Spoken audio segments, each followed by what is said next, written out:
The lonely house. At 73, Mrs. Khan lived alone in her small house on the outskirts of the city.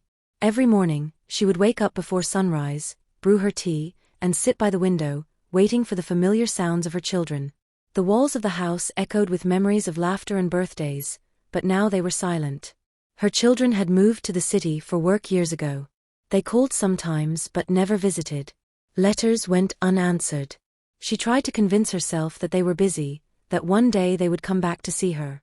But days turned into weeks, weeks into months. The hope that had once kept her alive now weighed heavy on her heart. Mrs. Khan would walk slowly around the house, tending to her plants and cleaning the rooms, speaking to herself as if her children were still there. Each corner reminded her of their childhood, the broken swing in the yard, the faded photographs on the wall, the small shoes neatly lined up by the door. Despite the pain, she held on to a fragile hope. She believed that her children, who had left her for the promises of a better life, would one day return and apologize. Every evening, she would light a small lamp by the window and whisper a prayer, hoping the light would guide them back. But nights were the hardest. The silence pressed against her chest, and tears often streamed down her face as she imagined the life she had dreamed of sharing with them. Her neighbors pitied her but could do little to fill the emptiness that her children's absence had left. In the quiet of the night, Mrs. Khan would whisper into the darkness, "Will they ever come back?" And the only answer was the cold wind blowing through the cracks of her lonely house. The waiting heart.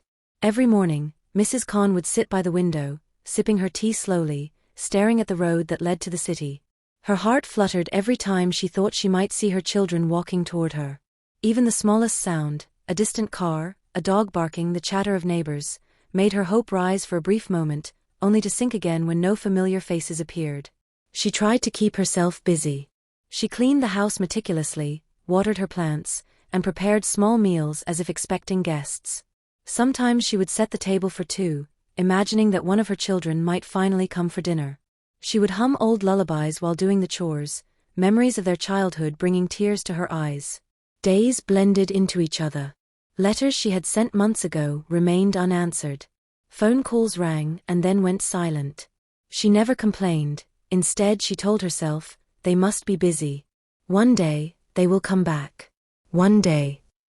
Even the neighbors noticed her growing sadness. Little children from the street would come and knock on her door, and she would smile weakly, patting their heads, wishing it were her own children standing there instead. The loneliness was unbearable, yet she never gave up hope.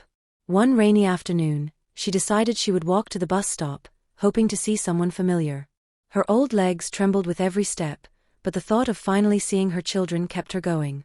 When she reached the street, the rain poured down, soaking her thin shawl, but she didn't care. She believed, somewhere in the crowd, her children were looking for her too. Hours passed, and no one came. Wet and tired, she walked back home, tears mixing with the raindrops on her face. That night she whispered a prayer, "Please, just one day, let them come back. Just one day." And the cold wind seemed to answer only with silence. The forgotten promise passed, and the seasons changed, yet Mrs. Khan's hope never faded. Every morning, she would prepare breakfast and leave a small portion on the table for her children, just in case they came. She would talk to herself softly, maybe today they will come. Her voice trembled, carrying both hope and sorrow. She remembered the promises they had made long ago. "We will visit you every week," they had said.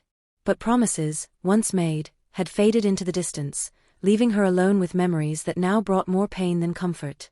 Each promise broken was a sharp ache in her heart, a reminder of love turned into abandonment. Neighbors tried to cheer her up, bringing small gifts or inviting her for tea, but nothing could replace the warmth of her own children's presence. Mrs. Khan would smile politely, hiding the emptiness that had taken root deep inside her. She cherished these rare moments, yet the longing for her children never left her. One evening, she decided to send one last letter. Her shaky hands carefully wrote every word, expressing the pain, the hope, and the memories she held on to. "I wait for you, my children. I hope you remember me." She folded the paper, sealed it with trembling hands, and placed it on the table by the door, imagining that they would find it and understand her heart. Days went by, and still no response. She would check the mailbox anxiously every morning, hoping to see a letter, a sign, anything. But the silence remained, as loud and cruel as ever. She could feel herself weakening, yet she refused to give up. Every night, as she lay in bed, she would whisper the names of her children into the darkness, clinging to the only thing that remained, hope. A hope that had carried her through countless lonely days, even when the world seemed to have forgotten her completely. The longing evening. Evenings were the hardest for Mrs. Khan. The golden sun would sink behind the distant hills, and the shadows would stretch across her empty home. She would sit by the window, her shawl wrapped tightly around her frail shoulders, staring at the horizon, hoping to see a familiar figure walking toward her. But the streets remained silent, the distant laughter of strangers only reminding her of what she had lost. She would often prepare her children's favorite dishes, placing them carefully on the table as if they were coming for dinner. Every clink of a plate, every aroma that filled the air, was a bitter reminder of the absence she had endured for years.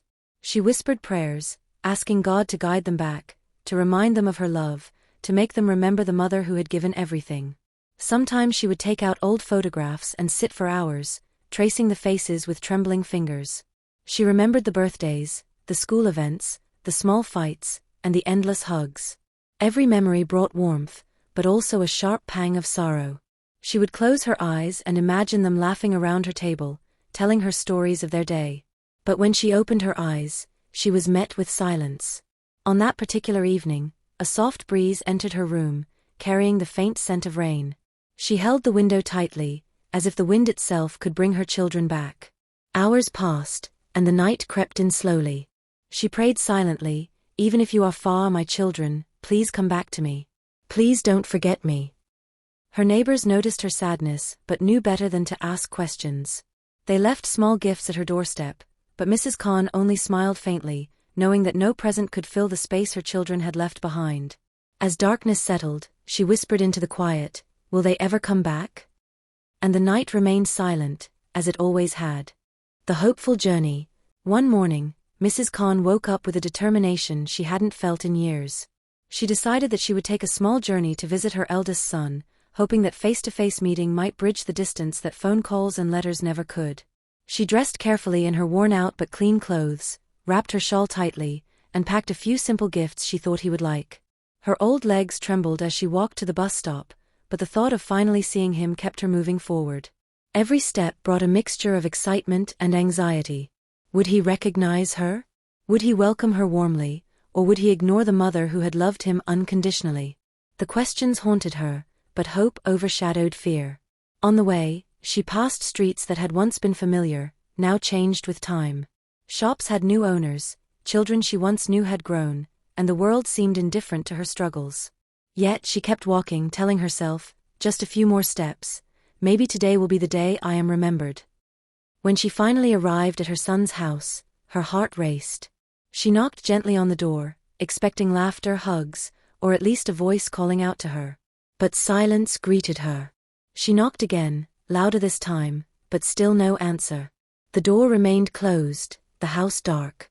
Her heart sank as realization slowly washed over her. The promises, the letters, the hope, all forgotten. Tears streamed down her face, mixing with the dust and sweat from the journey. She had walked all this way, carried hope in her frail body, only to find emptiness waiting. That night, drenched in sorrow, she returned home. She placed the small gifts on her table untouched and whispered a prayer, one day they will understand." And yet, the house remained silent, holding her grief as tightly as it had held her memories. The silent sorrow. Days turned into weeks, and Mrs. Khan's heart grew heavier with every passing moment. She had returned from her journey broken and exhausted, yet she continued her routine as if nothing had changed. Each morning, she brewed tea, cleaned her home, and sat by the window, hoping for a miracle. But the silence remained, louder than ever. She often spoke to herself softly, recalling memories of her children when they were young, the little feet running across the hall, the laughter echoing in every corner, the tiny hands holding hers while crossing the street. Now, only the echoes of the past remained, haunting her every step. Sometimes she would cry quietly, hiding her tears behind her shawl so the neighbors wouldn't see. She wished she could reach her children's hearts, remind them of the love and sacrifices she had made. But even her letters, once filled with hope, remained unanswered. The realization that they had moved on, leaving her behind, was almost unbearable. One evening, she decided to visit the park near her home. She watched other families together, children playing with their parents, laughing and shouting with joy. Each scene pierced her heart, a painful reminder of the family she had lost. She sat alone on a bench, staring at the happy faces, feeling invisible, forgotten, and unloved. As the sun set and shadows grew longer, Mrs. Khan whispered to the sky, "Why did you let them forget me? Why am I left alone?" Her voice was almost lost in the evening breeze. The world moved on, but her sorrow remained, quiet yet powerful, echoing through the empty corridors of her heart and home. The final wait. The days grew colder, and Mrs. Khan felt the weight of her years pressing harder on her frail body. She moved slowly through the house, each step echoing the emptiness that surrounded her. The walls, once full of laughter and life, now seemed to close in on her, reminding her that she was truly alone. Despite the ache in her heart, she never let go of hope. Every morning she sat by the window, watching the road that led to the city, imagining that today her children would come back. She prepared breakfast for them, laid out the dishes, and whispered little prayers that they would remember her love and care. Her neighbors often noticed her sitting there for hours, staring silently at nothing. Some tried to reach out, offering company or inviting her over, but Mrs. Khan politely declined. Her longing could not be filled by anyone but her children. One cold evening, she heard distant laughter of children playing nearby. She imagined her own children running to her, calling her name, hugging her tightly. She closed her eyes, holding on to that thought, wishing it were real. Hours passed, and the street remained empty, the laughter fading into the night. As she returned to her small dim house, she felt an ache deeper than before. She sat on her chair, wrapped in her shawl, and whispered softly, "I waited my whole life, and still no one came." The tears that fell that night were not just for her loneliness, but for all the moments she had lost, birthdays, meals, hugs, and conversations that would never return. The house was silent, but her heart kept beating, holding on to the fragile hope that someday perhaps, her children would remember her. Yet the world outside continued, indifferent to her pain. The heartbreaking ending. Weeks turned into months, and Mrs. Khan's hope slowly began to fade, though she never let it vanish completely. Every morning she would rise, prepare her breakfast, and sit by the window, watching the road as if her gaze alone could summon her children. But the streets remained empty, and the world around her moved on, oblivious to her pain. One rainy evening, she decided to light the small lamp she kept by the window. She stared at its warm glow, imagining that somehow it would guide her children back to her. The rain fell softly outside, drenching the garden, washing away the footprints of memories that no longer mattered. She held the lamp close, whispering prayers into the darkness, praying not for herself, but for the children who had forgotten her love. That night, Mrs. Khan lay down to rest, her body tired, her heart heavy with sorrow. As the storm raged outside, she closed her eyes, thinking of the time she had laughed with her children, the small joys that had once filled her home. And in the quiet of the night, she let go. In the morning, the neighbors found her peacefully gone, her small lamp still glowing by the window. No one knew the depth of the longing, the countless days of waiting, the letters that went unanswered, or the prayers whispered into the cold night. She had spent her final years hoping, waiting, and loving those who had abandoned her. Her story, though tragic, leaves behind a lesson. Love is not just words, it is attention, care, and presence. Sometimes, we take for granted those who gave us everything, until it is too late. Mrs. Khan's heart may have been broken, but her love remained pure, a silent reminder of what family truly means.